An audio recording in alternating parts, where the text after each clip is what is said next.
Bien sûr, il n'y voit rien et pourtant, il voit parfaitement. Hein. Cet homme, il porte juste des lunettes immersives et pilote un drone. C'est une des spécialités qui a le plus le vent en poupe en ce moment dans l'aéromodélisme. Et on va en savoir plus grâce à notre invité. Bonjour. Bonjour. Ça va? Oui. Alors, d'abord, comment ça s'appelle cette spécialité? C'est le FPV Racing. Donc, ce sont des drones assez petits en carbone, donc destinés à faire de la course.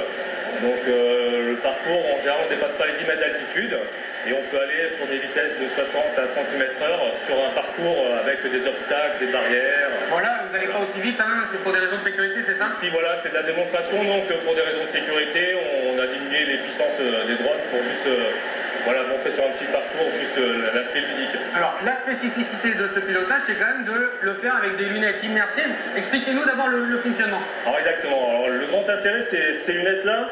En fin de compte, on va être quasiment aux commandes de notre drone avec ces lunettes, puisque ces lunettes comportent des écrans vidéo qui retransmettent avec la caméra donc, du drone directement l'image embarquée sur le drone. En direct? En direct. Donc on est à bord de son drone. Voilà, donc dès qu'on vole avec les lunettes sur le front et qu'on part, on est en immersion complète. Quel type de compétition il y a et comment est-ce que ça se développe actuellement? Alors les compétitions, ça se développe beaucoup en Amérique. En France, il y a une compétition, la Drone Nationale, qui se monte avec des sélections pour Hawaï, où il y a un prix qui est assez important pour les finalistes. Et, 100 000 $, on m'a dit? Voilà, autour de 100 000 $. On se rend compte que le professionnalisme ne va pas être loin dans cette discipline bientôt. Donc ensuite, il y a des compétitions, une Drone League sur Miami, en Amérique, aussi qui se monte avec un budget de 8 millions de $ pour cette ligue, et aussi une compétition à Dubaï.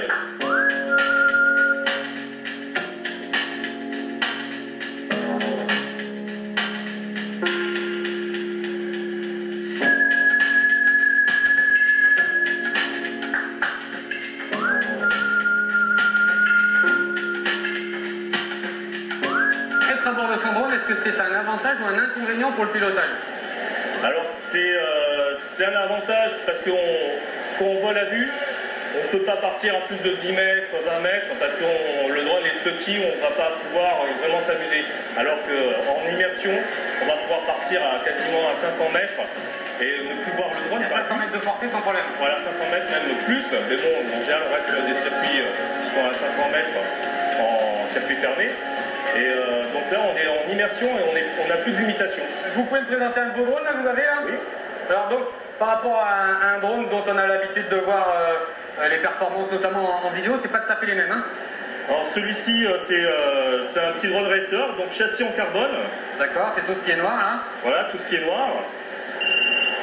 Alors, vous allez voir, en fin de compte, il y a une caméra devant qui retransmet la vidéo donc en FPV, First Person View. Voilà, donc en direct, en immersion vidéo, voilà, en direct, en live. Il coûte aux alentours de 300 €. Ah oui, c'est voilà. pas très cher. Après les lunettes, ça coûte un peu plus Si cher. on ne compte pas la main d'œuvre de montage, c'est dessus. Et les lunettes, ce genre de lunettes là, coûtent sur un budget de 500-600 €. Voilà. Bon, en tout cas, je pense que c'est un bel avenir parce que c'est très spectaculaire visuellement. Je pense que chez vous aussi, vous avez apprécié. Bon, on va continuer notre périple dans le monde merveilleux du modélisme avec le portrait d'un Béarnais qui a eu l'idée un petit peu saugrenue de faire en modèle réduit le plus gros avion commercial du monde, l'A380, vous l'avez compris. Mais vous allez voir que le modèle réduit, c'est peut-être pas le bon mot.